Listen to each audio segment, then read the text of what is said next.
Shalom, saya Laurenisi Pangesti dengan NPM 2306081009, mahasiswa program studi Diploma Perpustakaan Universitas Lampung. Di video ini, saya akan membahas tentang sejarah singkat perkembangan perpustakaan di Indonesia. Dan untuk memenuhi tugas individu mata kuliah pengantar ilmu perpustakaan yang diampu oleh Ibu Eri Mariani, SIP, MA. Sejarah perkembangan perpustakaan di Indonesia. Membahas tentang sejarah perpustakaan di Indonesia tidaklah mudah, karena ternyata perkembangannya seiring dengan sejarah perjuangan bangsa Indonesia. Perkembangan perpustakaan di Indonesia dapat dibedakan dalam 5 periode, yaitu pertama, periode sebelum zaman penjajahan, kedua, periode penjajahan Hindia Belanda, ketiga, periode penjajahan Jepang, keempat, periode sesudah kemerdekaan, dan yang kelima, periode Orde Baru. Yang pertama, zaman kerajaan lokal. Sejarah perpustakaan di Indonesia, khususnya pada periode sebelum penjajahan atau pada masa kerajaan lokal, masih menjadi topik perdebatan. Terdapat beberapa pandangan yang menyebut bahwa awal mula perpustakaan di Indonesia terkait dengan dikenalnya sistem tulisan, seperti pada prasasti di Kerajaan Kutai pada abad ke-5 Masehi. Namun, pandangan ini dipertanyakan karena perpustakaan biasanya diidentifikasi sebagai ruangan atau tempat untuk menyimpan buku dengan tata susunan tertentu yang digunakan oleh anggota perpustakaan. Beberapa pendapat mengaitkan keberadaan perpustakaan dengan zaman Kerajaan Sriwijaya sekitar tahun 692 Masehi, mengambil asumsi dari catatan seorang musafir Cina tentang keberadaan lebih dari 1000 biksu yang mempelajari agama Buddha melalui buku-buku. Namun, klaim ini juga lebih didasarkan pada analogi daripada penelitian yang mendalam. Selanjutnya, sejumlah kerajaan di Jawa seperti Mataram, Kediri, Singasari, dan Majapahit juga terlibat dalam kegiatan penulisan dan penyimpanan naskah.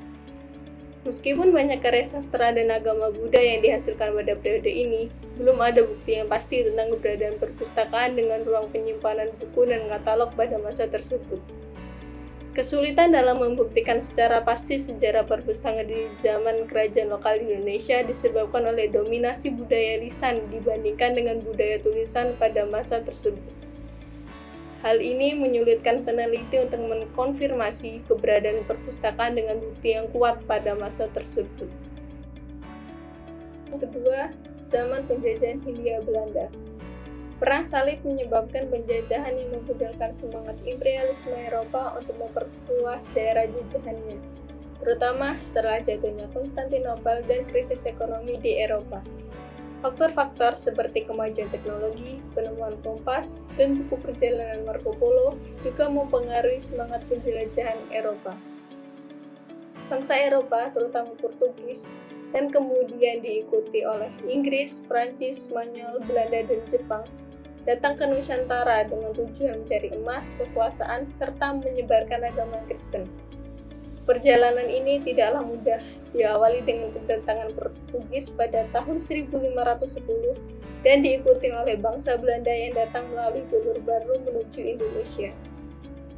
Bangsa Belanda setelah berbagai kesulitan dalam perjalanannya, mendirikan beberapa lembaga perdagangan dan penjajahan di Indonesia. Salah satunya adalah pendirian perpustakaan gereja di Batavia pada tahun 1634 yang menjadi perpustakaan tertua yang didirikan oleh Belanda untuk memperkuat penjajahannya. Perpustakaan gereja ini tidak hanya menyediakan buku untuk perawatan rumah sakit, tetapi juga memperluas layanannya hingga ke Semarang dan Juwana. Perpustakaan yang pertama ini tidak hanya menjadi simbol penjajahan, tetapi juga memainkan peran penting dalam penyebaran agama Kristen. Peraturan pada tahun 1913 yang mewajibkan pengiriman semua karya cetak kepada perpustakaan di Batavia meningkatkan koleksi perpustakaan ini, menjadikannya perpustakaan terbesar dan terlengkap di Indonesia. Selain itu, pemerintah Hindia Belanda juga mengembangkan perpustakaan umum di beberapa kota di Indonesia untuk masyarakat luas. Ini memberikan dorongan bagi munculnya toko-toko buku dan penerbitan yang menyewakan buku untuk masyarakat umum. Ketiga, zaman penjajahan Jepang. Selama masa penjajahan Jepang di Indonesia pada masa Perang Dunia II, situasi perpustakaan mengalami perubahan drastis. Saat Jepang menyerbu Batavia pada tahun 1942, mereka mengamankan beberapa gedung penting, termasuk Museum Nasional dan gedung kuliah Reds Hoget School, yang menyelamatkan ribuan koleksi buku dari kerusakan selama perang. Selama pendudukan Jepang, ruang baca umum ditutup dan pengurusannya yang umumnya dari orang Belanda ditahan. Hal ini menyebabkan perpustakaan ditutup. Ketika Jepang membuka kembali sekolah, buku berbahasa Belanda dilarang beredar. Hanya buku dalam bahasa Melayu dan bahasa daerah yang tersedia. Meskipun Jepang membuka kembali beberapa lembaga pendidikan, termasuk sekolah tinggi, pembatasan terhadap buku berbahasa Belanda tetap berlaku. Buku-buku pelajaran dalam bahasa Belanda dilarang digunakan, namun mahasiswa masih menggunakan buku teks dalam bahasa asing lainnya.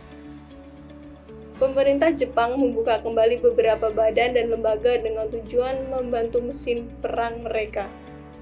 Buku-buku yang diizinkan beredar adalah buku dalam bahasa asing dan koleksi yang sesuai dengan politik Jepang.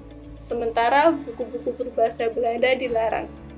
Dengan pendudukan Jepang, buku berbahasa Belanda dilarang beredar dan perpustakaan yang didirikan oleh pemerintah Hindia Belanda dibekukan atau tidak difungsikan sama sekali.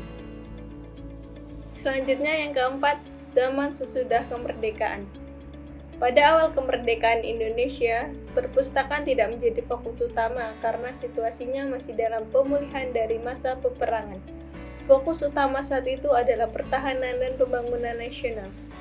Namun, setelah keadaan negara mulai membaik dan pemerintahan stabil, kebutuhan akan perpustakaan meningkat. Pada tahun 1950-an, Indonesia mengembangkan Nation and Character Building dan upaya pembinaan bangsa. Inisiatif ini diikuti dengan pendirian beberapa perpustakaan baru, termasuk Yayasan Hatta Foundation yang mendukung pengelolaan ilmu pengetahuan dan kebudayaan Indonesia, serta kerjasama kebudayaan antara Indonesia dan Belanda yang kemudian menjadi Perpustakaan Sejarah Politik dan Sosial Departemen P dan K. Pemberantasan buta huruf juga menjadi fokus pemerintah yang terwujud dalam pembentukan perpustakaan rakyat di berbagai tingkatan pendidikan. Namun, setelah tahun 1961, perpustakaan rakyat mengalami penurunan karena perubahan struktur organisasi Kementerian P dan K, menyebabkan kurangnya perawatan koleksi dan banyak pengelolanya yang harus pindah tugas. Pemerintah RI serius dalam pengembangan perpustakaan dan mendirikan perpustakaan negara di berbagai provinsi sejak tahun 1949 hingga 1964. Perpustakaan-perpustakaan ini dikembangkan secara lintas oleh beberapa instansi dengan dukungan dari pemerintah daerah tingkat provinsi. Pada periode ini juga, gagasan tentang perpustakaan nasional mulai dilansirkan, tetapi rencana pembangunannya terhenti karena peristiwa politik yang terjadi, khususnya G30 PKI pada tahun 1965. Yang kelima atau yang terakhir, zaman Orde Baru. Pada awal Orde Baru, fokus pemerintah lebih kepada pemulihan pertahanan keamanan pasca peristiwa G30 SPKI. Karena itu, sektor budaya termasuk pembangunan perpustakaan kurang mendapat perhatian utama dalam Pelita 1. Namun, setelah keadaan ekonomi membaik di Pelita 2, perpustakaan mendapat perhatian lebih besar. Pengembangan perpustakaan sekolah, perguruan tinggi, dan perpustakaan negara menjadi fokus utama. Proyek-proyek seperti pembelian buku untuk perpustakaan negara, peningkatan layanan perpustakaan sekolah, dan pengembangan perpustakaan perguruan tinggi dilakukan. Perpustakaan-perpustakaan negara yang sudah ada ditingkatkan menjadi perpustakaan wilayah, berperan sebagai perpustakaan deposit di tingkat provinsi. Sementara, perpustakaan umum di tingkat kabupaten, perpustakaan keliling, dan perpustakaan desa juga didirikan. Pada akhir Pelita 3, terlihat pertumbuhan yang signifikan dalam pembangunan perpustakaan. Pembentukan sistem perpustakaan nasional, peleburan beberapa perpustakaan menjadi perpustakaan nasional, serta penerbitan buku pedoman atau standar perpustakaan menjadi langkah penting dalam perkembangan perpustakaan di Indonesia.